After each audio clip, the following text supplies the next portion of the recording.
Chivayo faces parliament probe. Zarapena mashoko anobuda panguva inoi. Naudza Wycliffe Chivayo anokuzikanwa kuti aiwa ndiye mukomana ari kuno kunzi munyika yeZimbabwe, ndiye atova neupfumi ungatodarika even aiwa mapresident chaiwo chaiwo, unoda kuti ane moto vision yake ari kuti by 2030 aiwa anenge ava billionaire. Asi anapena mashoko ari kubuda panguva ine pamusoro paWycliffe Chivayo.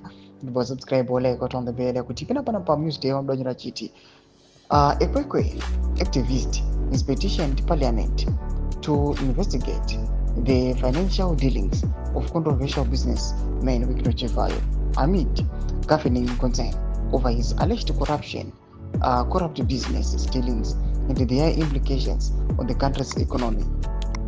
The petition by Emmanuel Mosilati Moyo emanated from a South African investigation that revealed that Chivayo pocketed 800 million rand from a controversial tender to supply election materials to the Zimbabwe Electoral Commission SEC ahead of the August 2023 elections. The investigation, undertaken by South Africa's Financial Intelligence Center (FIC), sparked a cause for the scrutiny of his business dealings in Zimbabwe and suspected money laundering.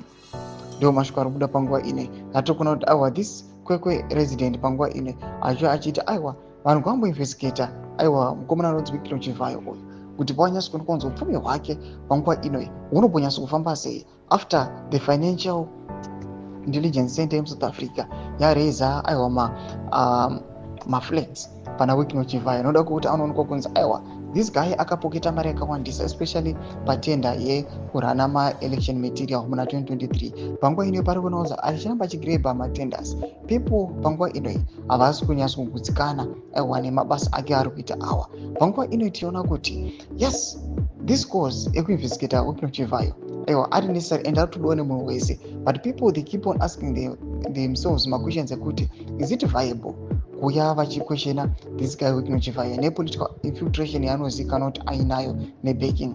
Pida comment section medu muzamafunguro enyu muri kudii pamusoro pechitiko ichi. Subscribe or like, chat on the bell icon.